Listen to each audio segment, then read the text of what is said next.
So just a reminder of how to get to this thing. So p2rprojector.net.au and the sign-in site. So this is the URL that you want to bookmark, because on this page is a bunch of supporting information. And so, for example, for the new functionality that's come out in this tool, under how it works, we've created some explainer pages. So there's a mill mud management explainer page, the nutrient saving method change explainer page, and the finer resolution of results in the sugarcane industry. And so each of those pages, we've got some summary descriptions of what's going on. So hopefully you had a chance to have a look at those. So those links were in the email that went out the other day. And this video, and I'll do some videos on some of the other kind of functionality or interface changes, we'll post them on the site as well. So there's a fairly big collection of how-to videos in here as well. So are you trying to get into this? The projector? Yeah. Yeah. So you go back to the invite.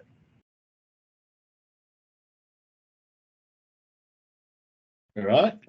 I think that was just somebody not quite on mute when they were talking in the background. Okay. Sorted it out. Pretty sure it's Dom. So. Okay. So let's just jump into P2R Projector and have a look at the new functionality. So since the last version, it's effectively been a complete rebuild front and back, but the user experience is the same. So whilst there's a whole lot of new code here, your user experience shouldn't be any different. So the first thing to think about is what happens with the previous version collections. So let me just grab an old collection. Here's an example to demonstrate the version update. When you select it, you'll get a pop-up like this. So you can download that old version, and if you haven't already done that, it's probably a good thing to do. So for archival purposes, we can apply recalculate, or we can do it later and just have a look at what the results look like. So this is the results from the previous version. Let's call it version 3 in the sugarcane industry. Or let's do I might do a duplicate of that, create a copy of it. There it is there. Open my copy. I'm going to get the same example here. So effectively, I've got the original, still there, not updated for reference purposes. And I'll hit recalculate. It will apply any revised computational spatial layers to redo the calculation. And so now I've got a new version, all the same projects, but they've been updated to the updated any data layers or computational processes involved. So that's all that's required to transition any existing projects up to the current version. And if anyone has any problems with that, just sing out, and we'll help you troubleshoot what's going on there. So the other key element that is probably useful is a sort of quality of life fix, we call it, is around being able to manage your collections. Let me go to another group where I've just got, and in this group I've got, there's 2 collections going on in here. You'll see I can create a folder here, or more generally, I'll go to the broader collection management area. So if we drop down over in the top right, we've got a collection manager option now. So that collection manager allows us to combine collections. So previously you had to open an individual collection and select individual projects and the blocks within those projects, and then copy them from one collection to another. Now you can do that at a higher level as well. So, and you can create folders and subfolders to manage those. So, for example, we might create a new folder here, my 2022-23 projects. And what I might do is move these. So I can do a copy, or I can move them Where do I want to move them to? I'll move them into that folder.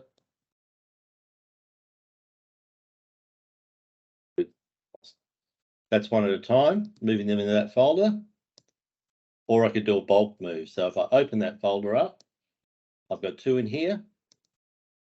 I can do a bulk select and move those back out to the root folder. Back out to our root folder. They're in here. And now I want to consolidate those projects. These might have been submitted to me.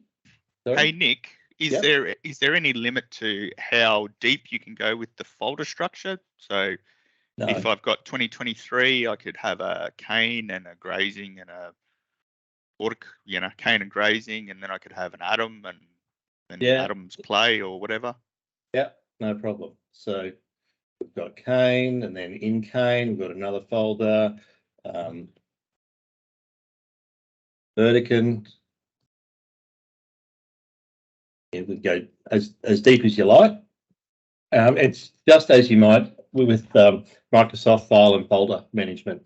So it's really just a way for you to organize things. So, as Projectors has progressed, we have big, long lists and very hard to find things.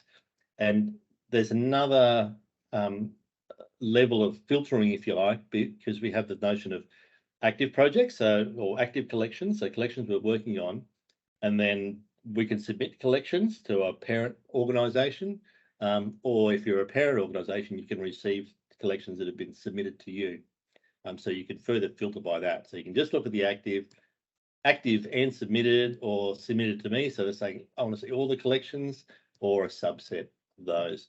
And for most operators, we're just dealing with the active ones, and it's only really the administrative organisations that care about the what's been submitted to them. So let's have a look at these 2 collections. We might want to combine those. And so we've got a sort of button up here on the top right to combine collections. I'm going to call it you can bind 2022-23, shall we say? And I'll browse to where I should locate that. I think I'll just put it in the 2023 projects. Fine. And I can add collections to that. So I can browse around here and select the ones that I want to add. And then I can combine those collections. Also, let's have a look back here at the managed collections. And at that 2023, I've got a new combined collection. I can go and have a look at that.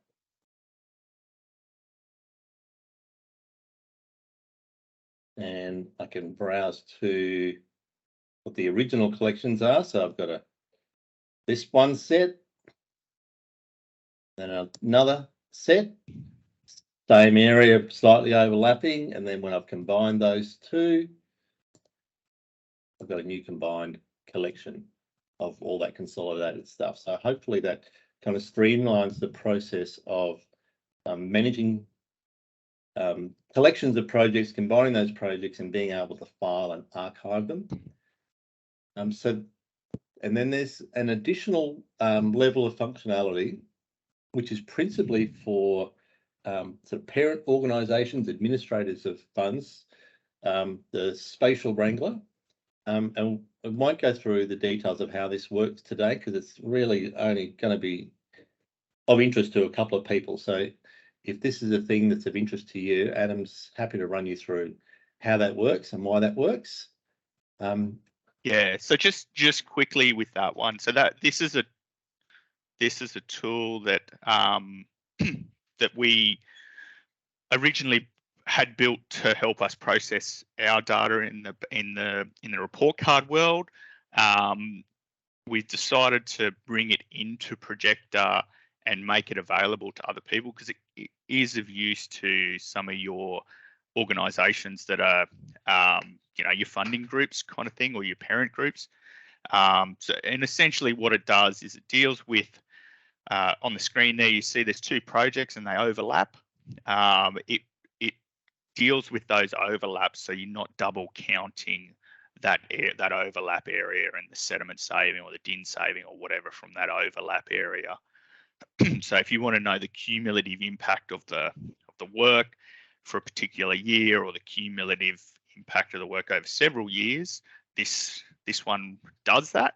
And yeah, it deals with the overlapping areas, that sort of stuff. So if anybody is interested in that, like, get in contact with me and I can run you through it. It's only really applicable for a few people. Most users aren't going to use that, but yeah, it's only applicable for a few people. Yeah. And so why this is important is ultimately those submitted collections need to get combined to represent the overall change for the year to support the modelling program. So what's important is that if we've got reported areas from previous years, that we don't model the same area again. So it's so that there's no sort of double accounting in the modelling process. Yeah. So there's one other interface feature which is new in this version, is a spatial report. So it's another export type, and it would. And this is again used at a high level reporting from the state, but it's a slice up of practice change by reporting region, so by catchment, if you like.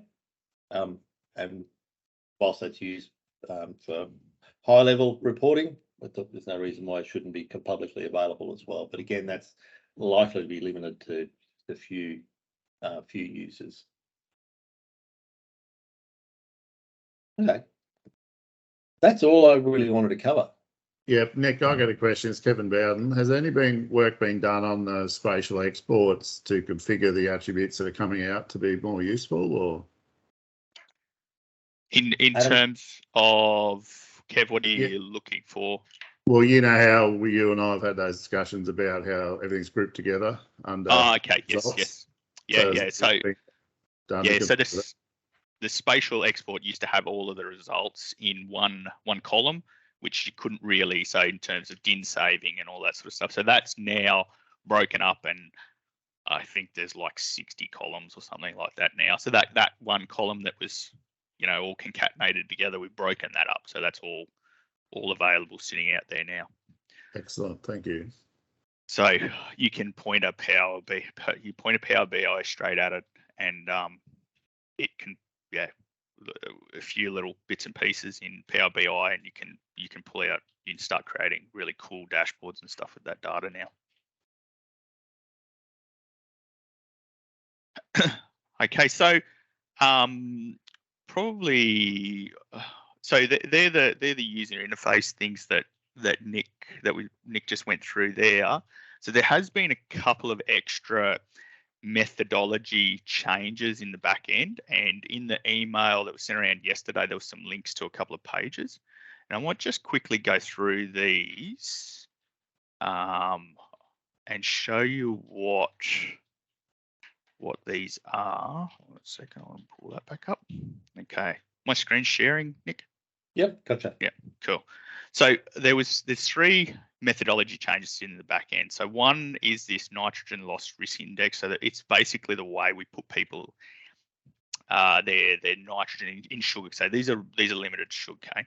So the way we put people into the category, the model categories in the back end of Projector, and we use that to determine the starting and finishing DIN loss, and the difference between the two is the savings. So all these new methodologies have a page sitting in this, how it works. So this first one here, nitrogen loss risk index, this in the old methodology, it was basically the methodology was really designed around how closely you were following a 6 easy steps methodology. So if you were around district yield potential, you fell into a particular band. If you're using the 1.4 and 1, you fell into a different band. In between, so there was a few bands like that. So we've got rid of all of that now, and we just follow a straight NILRI methodology, which is what most people call NUE in the cane industry. we call it NUE because NUE in all other industries is actually the inverse of what we use in cane industry. So NUE in cotton or grains or anything like that, you're looking at tons per kilo of N, whereas in the cane industry we tend to talk about kilos of N per ton of cane.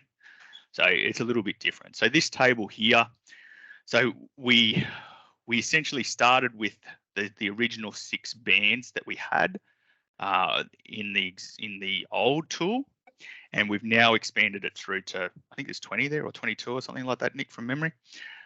So we've put a whole heap more bands in here. And this number here, so obviously that's the band number on the left-hand column. The right-hand column is the ratio, or this is the kilos of nitrogen per ton of cane. Okay, expected ton of cane. So it still runs through, we still run through the same. So we take the data that's input about plant cane and return and all that sort of stuff, and we say there's 1 plant and 5 returns, I think, which gives us a farm average yield. Same thing for the rate, 1 plant and 5 returns gives us a farm average rate. One over the other gives us a number. So, you know, if we've got a 100-ton crop and we're putting on 140 units of nitrogen, we end up with a NILRI, or of 1.4. So 1.4 kilos of nitrogen per ton of cane. So essentially that will be how we'll be moving people through the band. So if you went from that 140 to 130, you're going to move a couple of bands, right? You'll sit probably in this, you'd sit in this band at 1.4, and you'll drop down, you'll sit into this band now at 1.2, at 1.3, sorry. Yeah, in this band here. So that's how we're moving through that. Is there any questions about that? I see Matt with his hand up. Yeah, so Adam, I'm just working on that. If you're in a high organic carbon soil, all things being equal, you're going to be a better NUE ratio than someone with a lower organic carbon soil, just because you're going to be putting on 120 instead of 140 to the same yield output. So is that really a reflection of what's happening? So this here is trying to separate management from risk. Okay, so exactly what you said, Matt. Like if you've got a good high organic carbon soil, a good quality soil, you're probably getting a better yield as well. You're needing to use less fertilizer than somebody on a lower quality soil. Now, what we used to do was say, these people are bad, and we would say, we were using this sort of thing as an ABCD. We're not trying to do that anymore. What we're trying to say is, everybody sits on this spectrum, and all we're trying to do is move you onto the spectrum. Some people will be able to move at this end, some people will be down this end and moving here, but we're just trying to move everybody up a little bit. So it's not so much about saying you are this type of grower. It's just saying that, you are in this kind of area and you're moving to that area, and we can represent that there is a reduction in the risk by moving along that continuum. And the thing with this is that it's sensitive to both sides of the equation, right? So you can reduce your N rate, which will move you, or you can address something that's constraining yield. Liming, clean seed, that sort of stuff. If you can look at that side of the equation and add an extra 10 tons in, you're going to move up through that as well. So, and it's a little bit more sensitive to the yield side than it is to the inside as well. So that's the whole idea around this, is making the, because in my, been looking at this sort of stuff for a fair while now, and with just those big high rates are gone. There's nobody applying way more than 6 easy steps anymore. We're talking about with nitrogen rate, we're talking about fiddling around with 5 or 10 kilos here and there. But I think there's still some potential out there for people to address some yield constraints and that sort of stuff. So that's the reason why we switched over to a methodology like this.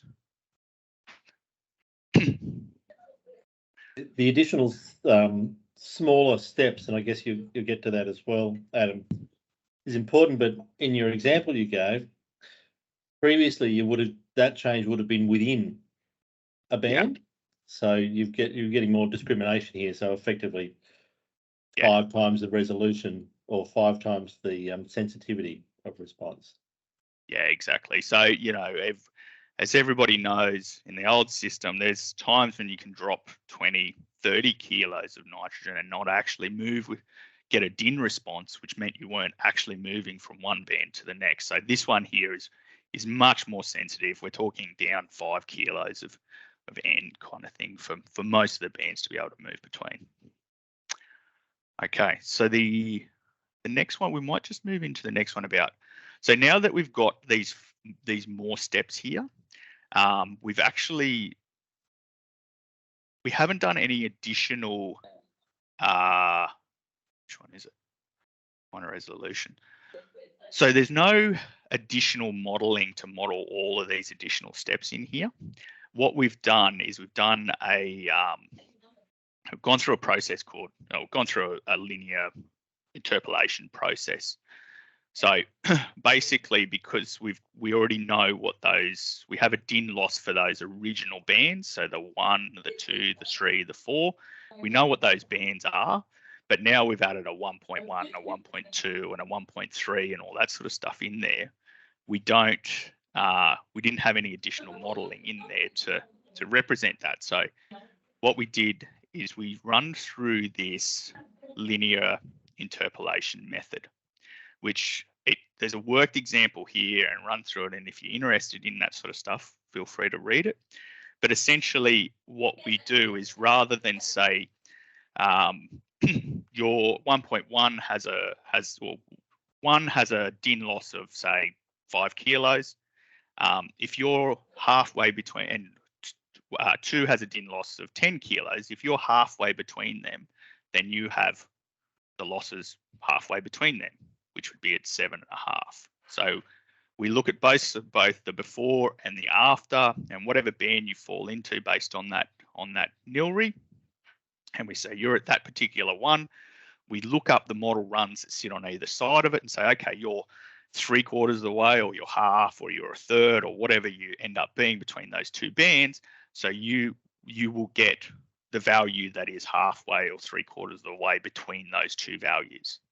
And we do it at the other end, which then gives us two numbers which can be in the same band or they can be outside of two bands, but it gives us much finer resolution of being able to represent changes on ground. So that's where we've gone from having those 6 bands, you got to drop 30 kilos to get a DIN result, to now if you drop 5 kilos, you jump a band and you also get a DIN saving. So that's massively improved the resolution in this.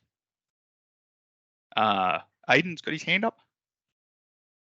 Thanks, Adam. I'm just curious, was there any sensitivity checking around how far you go with the significant figures if you go to 1.1, 1.11 or 1.12 kind of thing? Or was it just sort of at the 0.1 scale? In terms of the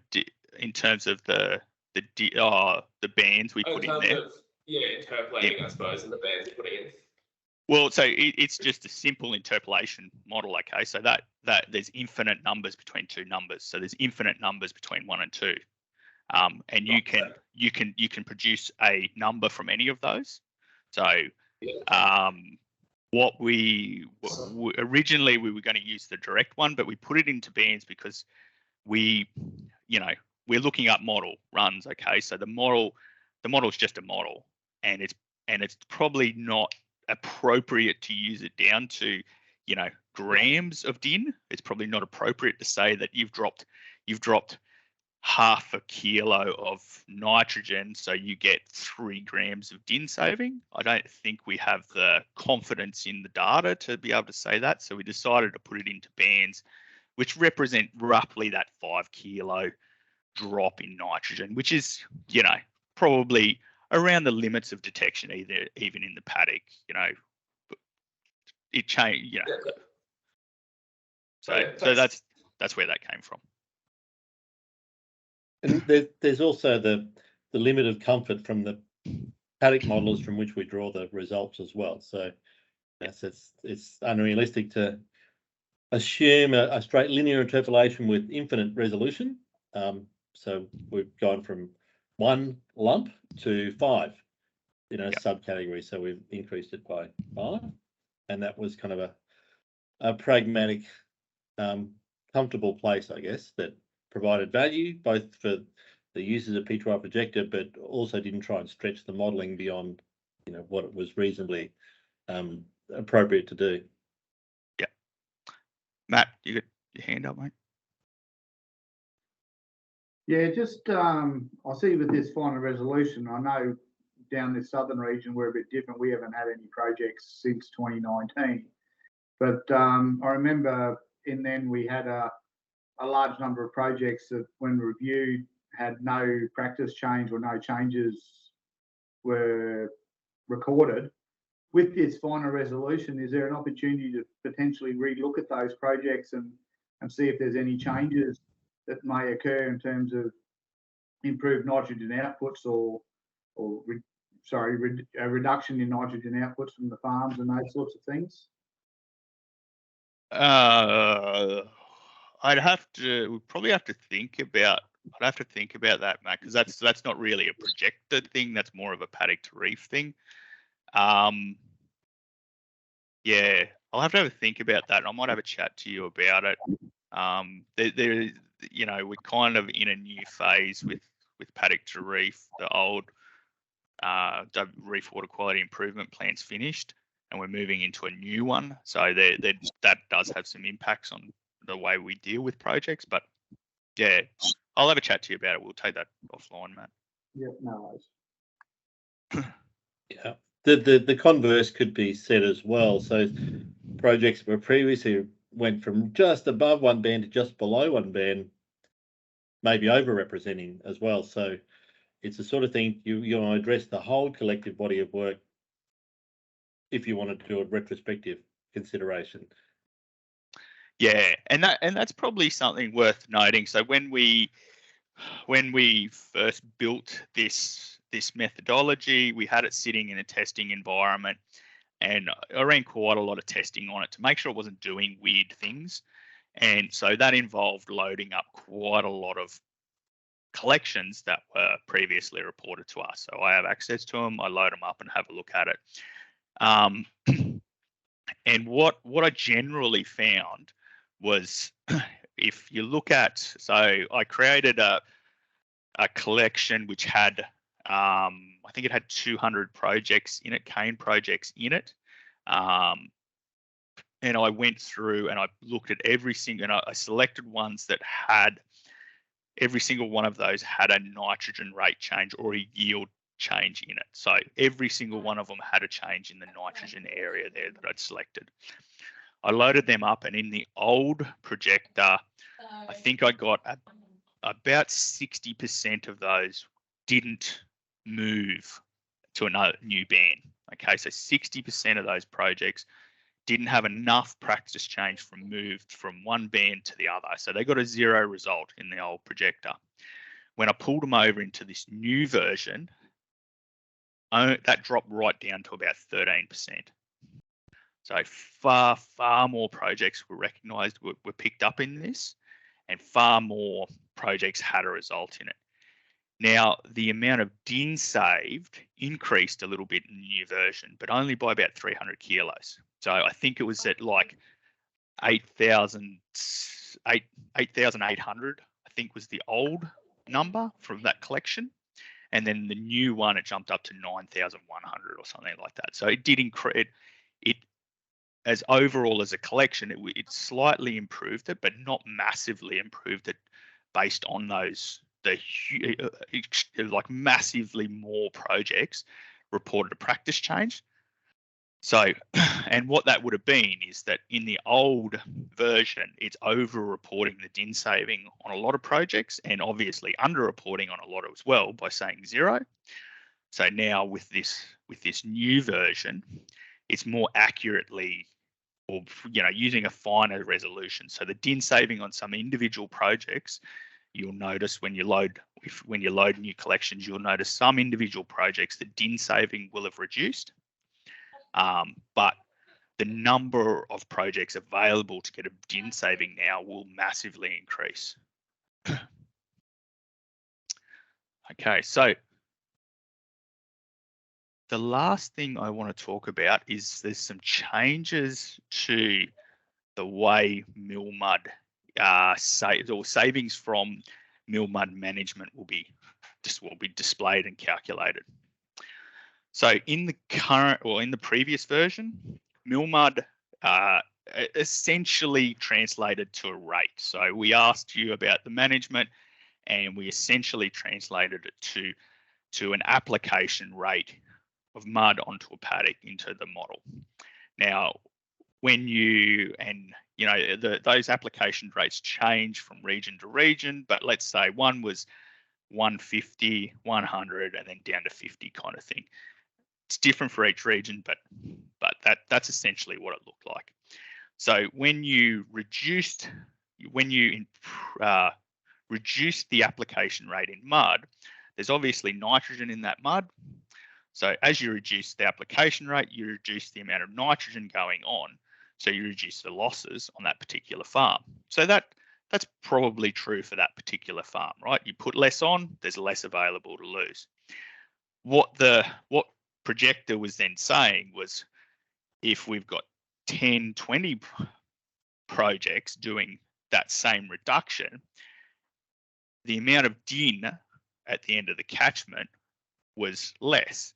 Now, we don't actually know if that's true because Projector has no way of tracking that MillMud. So if there's 50 kilos less going, 50 tons per hectare less going onto that farm, more often than not, that 50 tons per hectare is going onto a different farm in the catchment, but we don't know where and we don't know anything about that farm. So we don't believe that we could keep saying that by reducing MillMud in Projector, we're giving you a saving. So what we're doing is we're making it so that MillMud can no longer, changes in MillMud in Projector and in Projector only, produce a DIN savings. Now those questions are being retained in here, and you'll see that they're still in the survey, because if those changes get reported to Paddock to Reef with a catchment model, we can account for where that MillMud goes. So in the catchment model and the paddock models, we can keep a mass balance. So there's generally a certain amount of MillMud produced in a catchment. We will keep that mass balance and we'll spread it around. So if we're saying that there was a whole heap of projects applying, a whole heap of farms that were applying 150, and now we've dropped them all down to 75, but we've put it on 3 times the amount of farms, that's something that the bigger model can handle, but that's not something that the Projector can handle. So MillMud savings in Projector will no longer be displayed. Any questions around those last couple of things?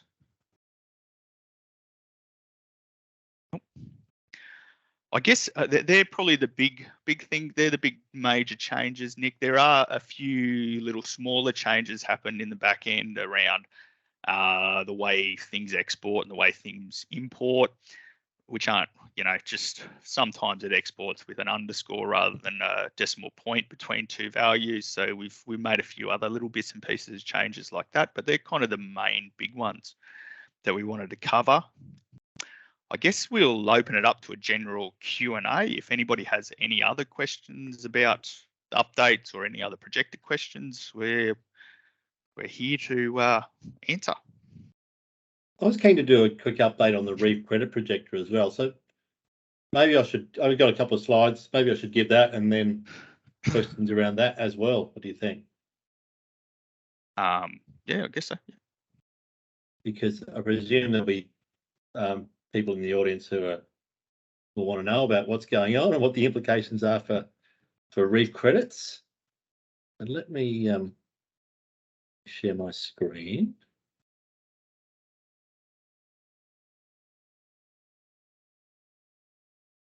So those are involved in reef credits. The approved method for capturing reef credit around DIN for practice change is to use the Paddington Reef Projector.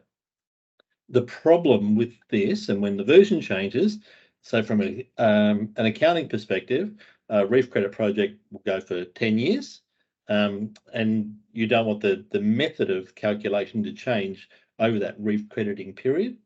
And so we've built Reef Credit Projector, which captures the version at which the reef credit project, when it was created, and it retains that version of the computation for the life of the reef credits.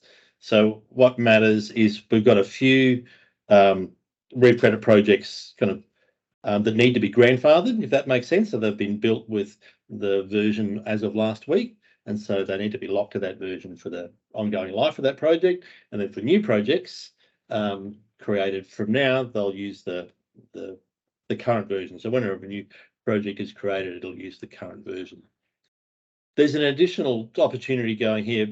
Using P2R Projector to apply the reef credit method is very complicated. So had to do up to 17 different runs of P2R Projector. You have to do 7 years of baseline, and then for each year, so for each of 10 years of crediting period, rerun Projector, extract data, post-process it, get a third-party verifier involved. So the Reef Credit Projector effectively handles all that.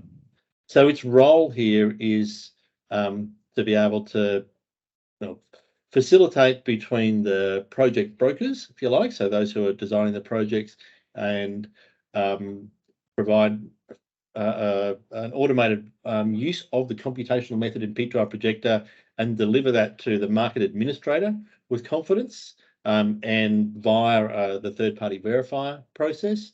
And then that makes it simpler for the state and others to invest in the reef credits scheme. So fundamentally what the version problem is, so we've got version 4 just released now in the sugarcane industry. Last week it was version 3.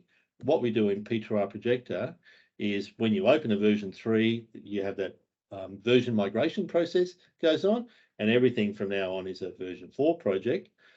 But if you had version 3 projects with reef credits associated with them, there was no way to kind of retrospectively continue working on that project.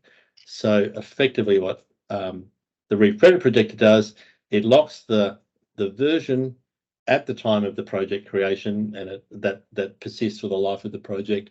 So any new projects from today, they'll be version 4, and maybe into the future when we have version 5, it'll work like that, so on and so forth.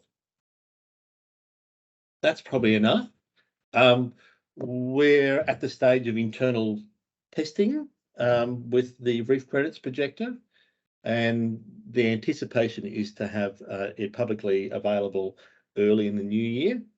And it's compatible with P2R Projector in so much as you can export any collections from P2R Projector into the Reef Credits Projector. So for now, those are working on prospective reef credits projects continue to use P2R Projector, and you'll be able to import those collections into the Reef Credits Projector.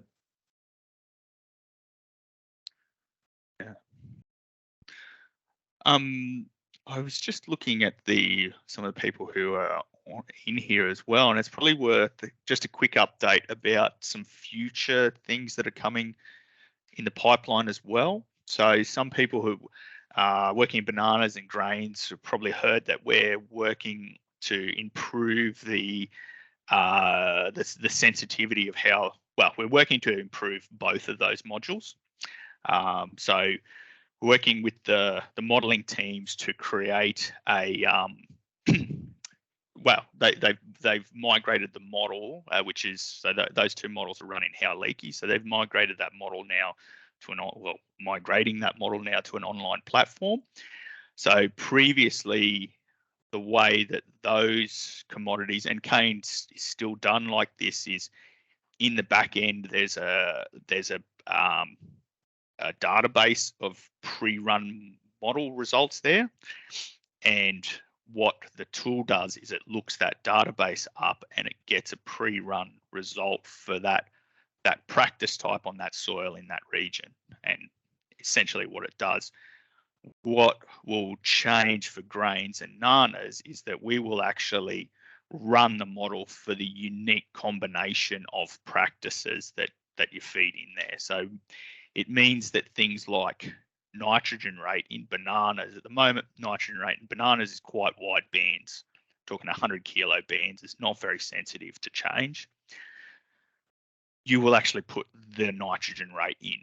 You will say, I was applying whatever, and I've dropped it by 53 kilos. So you put in the new value, 53 kilos less. It will be far more sensitive. It will enable things like being able to put in your own slope for areas that in grains where you're putting contour banks in, we won't, we'll still be able to give you what the model thinks the slope is, but we'll be able to actually have you'll be able to put that in if you think that what the model thinks is wrong. And we've got to remember that these model layers are remote sense layers for slope and that sort of stuff as well. So that's coming early in the new year, Nick? So internal testing from a Truey perspective starts in the next 2 weeks. So then it'll be broader testing, so depending on how that goes, but the likely release is a public release early next year, let's say the end of the first quarter to be conservative, but yeah, hopefully before that. Yeah. Adam, Dan Rattray here. Yes. So that was a good summary. What you said, in terms of what we're doing, and I guess the other change that will come along with this being able to actually select an individual model run is that you won't be limited to I guess the pre-populated combinations, and that was also an issue that we had with both of those modules, where you may have changed practice, but you didn't actually then change your management category simply because the new practice combination that you went to didn't exist in the database. So the new system will allow us to have all combinations really. It'll be what you enter as in your questionnaire will fit into some model run. Yes, thanks, Dan. And for anybody who doesn't know, Dan's the modeler who actually runs the banana and grains model. Yeah, I think Rob had his hand up. Yeah, I was just going to ask Rob Hunt. Hey guys, look, just an earlier version of the invite sort of mentioned the changes to the grazing part of the projector, so I'm just wondering if there's going to be an equivalent session on that. There's to the grazing one, it's only what did we change in grazing? We dropped out the after for the question about Indian cooch. So there's there used to be a before and after, and it was like, why is there before and after? We dropped that out. I think we did cap. We got rid of large streams, Nick, in grazing. Right. So we capture the response of large streams, but the relative sediment saving for medium and large streams is the same. Yeah, so that was just so that just slightly changes the equation for large streams. And so, Adam, does that mean that the sediment that would have been attributed to a large stream has been sort of redistributed to the smaller streams in the catchment, or how does it work? It was a little, probably a mistake we made in the methodology originally. So the streams basically in the model, there's a length of stream in the model between the upper and the lower entry points into that catchment, into the source catchment. So 30 square K source catchment, there is stream sediment that the model says it doesn't know where on the stream that sediment's coming from. And it also says there is X amount of stream in there. Now, when it says stream, it is the main channel that it runs through there. Now, what we didn't want to do was attribute that full amount of settle to those secondary streams that are coming in, your order, 1s and 2s that are going onto that.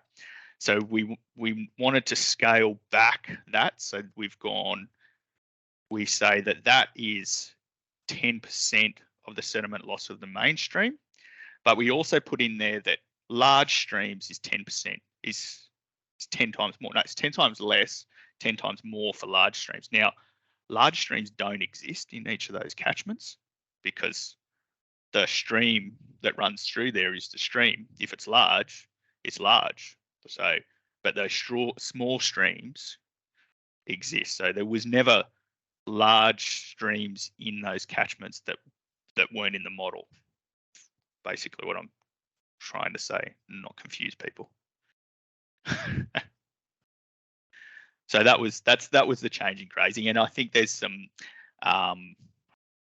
export things that we fixed up as well. It used to export with underscores, like rather than 2.2, it was 2_2, so it'll now export as 2.2. There's a few little things like that. So nothing really major in grazing.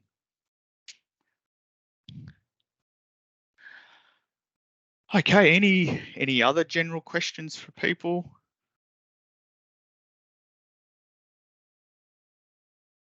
Kev?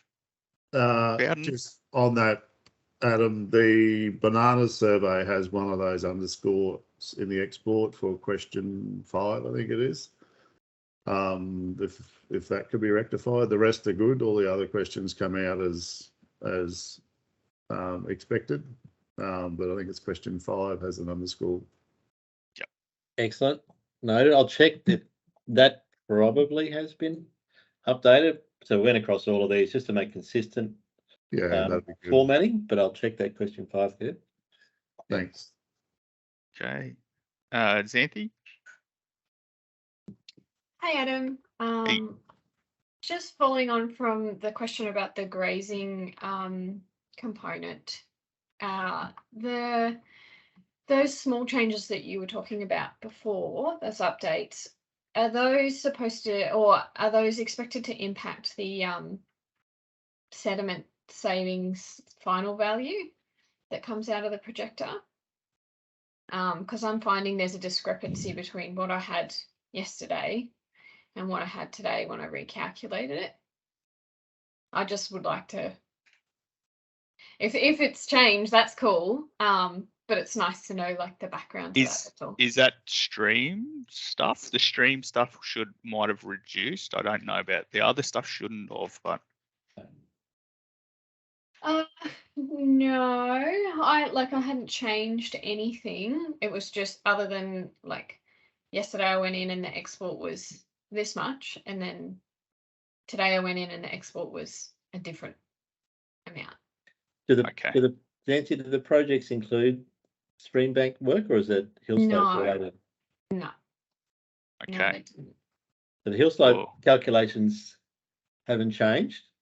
In so much as for the hill slope, we use an external service based on the Pepper model, so it runs a USLE for different cover, and that hasn't changed.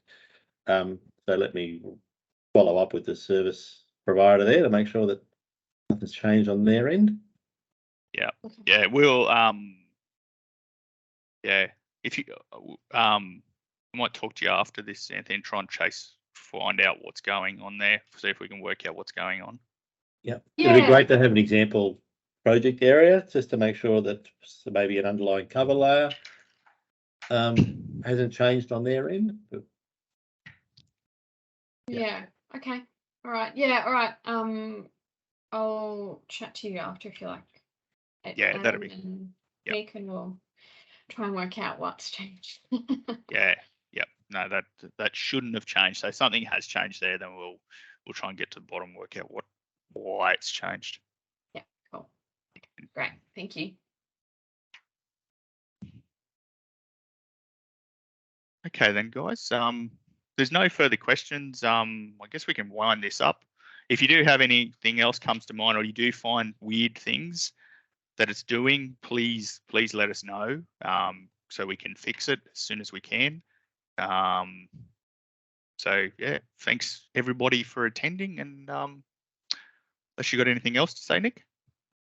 So on the p2rprojector.net.au page, there's a contact button on most pages. So yeah, so any issues, hit that. Adam and I'll get an email, and don't suffer in silence. So things like the output, the export's got an underscore instead of a dash, things like that are easy to fix. And you know, if that's causing agony, just let us know. So if you don't tell us, we won't know. Excellent. Thanks very much, guys. Thanks, everyone.